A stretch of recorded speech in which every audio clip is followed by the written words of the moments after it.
잠자리 동화 피카소. 반짝반짝 금모래밭에 꼬마 피카소가 예쁜 집을 지었어요. 엄마, 아빠. 피카소가 더듬더듬 말을 배울 때였지요. 지나가던 사람들이 하나 둘씩 피카소의 집을 구경하러 왔어요. 개구쟁이 친구들도 조심조심 모래집을 구경했어요. 너무 예뻐요. 사람들은 입을 모아 피카소를 칭찬했답니다. 피카소는 아버지를 닮았나 봐요.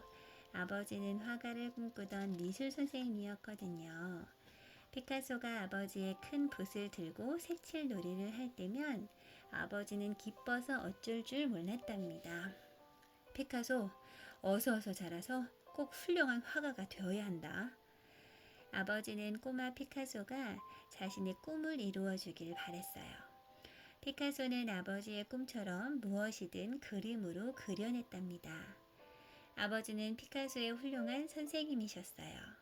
피카소의 그림 솜씨는 모두를 놀라게 할 만큼 대단했지만 다른 공부는 엉망이었어요.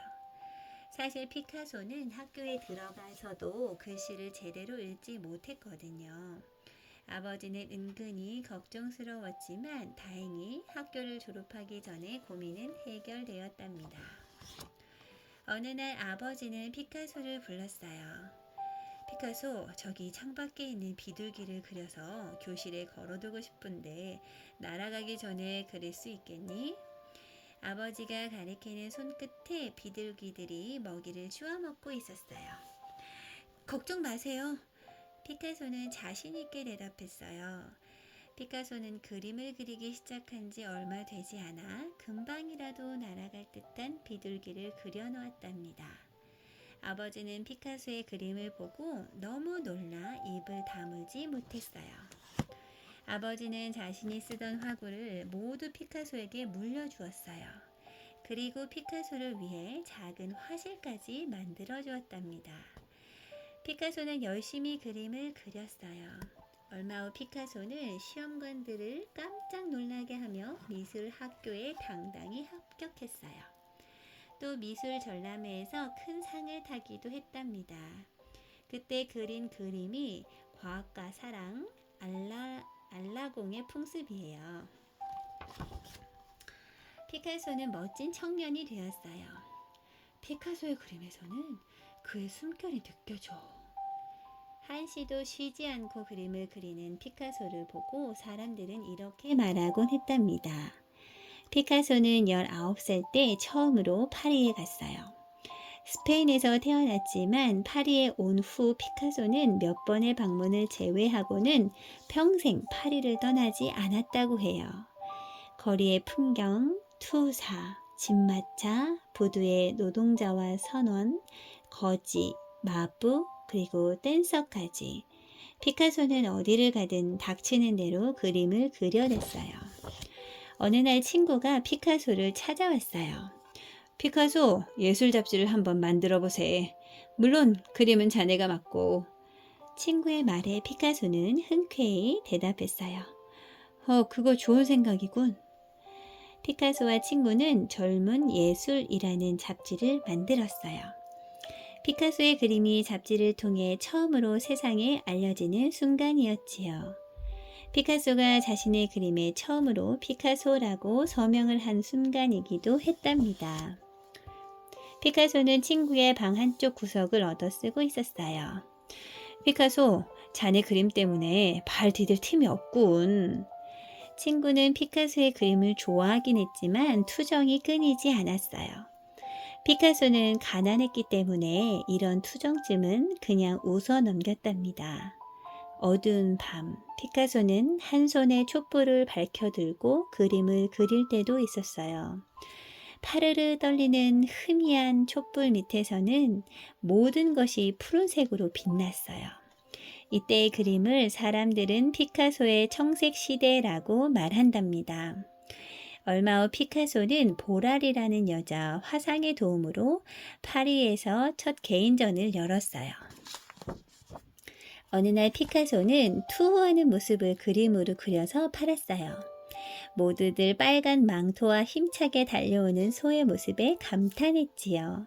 그러나 사실 피카소는 이 그림을 팔아서 처음으로 투우장에 간 것이랍니다. 투우장에 가고 싶어서 미리 그렸을 뿐이라네. 피카소의 장난기 섞인 말에 모두들 웃고 말았어요. 피카소의 그림이 점점 진가를 발휘하기 시작했어요. 그림이 비싼 값에 팔리면서 피카소는 금세 부자가 되었지요. 피카소를 만나기 위해 많은 사람들이 피카소의 집을 드나들었어요. 사람들은 피카소의 집을 세탁선이라고 불렀답니다. 그 이유는 파리의 센강에 다니는 세탁배들과 닮아서였다고 해요. 어느 무더운 여름날이었어요. 갑자기 쏟아지는 소나기를 피해 사람들이 세탁선 안으로 뛰어들었어요. 그 순간 피카소의 검은 눈동자 안으로 아름다운 여인이 쏙 들어왔답니다. 피카소는 새끼 고양이를 안고 일부러 여인의 앞을 막았어요. 피카소가 처음으로 사랑에 빠진 날이었어요. 이 아름다운 여인의 이름은 올리비에였지요. 두 사람은 서로 깊이 사랑했지만 끝내 이루어지지 못했어요. 피카소는 올리비에와 헤어진 후 오랫동안 가슴앓이를 했다고 해요. 피카소는 친구들과 만나면 항상 다른 사람의 말을 들어주는 편이었대요. 하지만 반대 의견이 있을 땐 언제나 분명하게 말했답니다. 또 그림을 그릴 때는 근처의 사람들을 얼씬도 못하게 했지요. 하지만 친구 없이는 하루도 살지 못했다고 해요. 피카소는 자신의 그림이 팔리는 것에 크게 신경을 쓰지 않았어요. 오히려 그림이 팔리면 초라한 기분에 빠졌고 가격 흥정이 시작될 지경에 이르면 그냥 줘버렸다고 하니까요. 나중에 갖게 되는 큰 별장은 피카소의 그림 한 장으로 그 값을 대신했다고 전해지기도 한답니다. 피카소는 그림의 무대를 몽마르트로 옮겼어요. 몽마르트에서는 특히 분홍색을 많이 썼어요. 사람들은 이 시기를 장밋빛 시대라고 부른답니다. 아비뇽의 아가씨들이 이때 그린 그림이지요. 아비뇽의 처녀들은 지금까지 그려오던 것과는 많이 달랐습니다. 얼굴에 비하여 팔다리를 유난히 뚱뚱하게 그려서 이상한 느낌이 들었어요. 이 그림은 점점 더 이상한 모습으로 사람들을 놀라게 했어요. 피카소의 새로운 시선은 생활에 쓰이는 물건들까지도 새롭게 만들었어요. 또 음악, 문학, 사람들의 생각까지도 새롭게 바꿔버렸답니다. 피카소는 나이가 들었어도 항상 새로운 생각을 했어요. 여지껏 볼 수 없었던 그림을 그려 사람들의 관심을 끄는 데는 선수였지요. 물건이나 사람은 보는 방향에 따라 다르게 보인답니다. 피카소는 이런 모습을 그림으로 그렸어요. 처음에 사람들은 피카소의 그림을 이상하게 생각했어요. 그러나 그림을 자세히 들여다보면 우리가 알지 못했던 진실을 찾아낼 수 있었어요. 동그라미, 네모, 세모를 쌓아놓은 듯 보이기도 하고 사람이나 물건을 사방으로 뜯어놓은 것 같기도 했지요.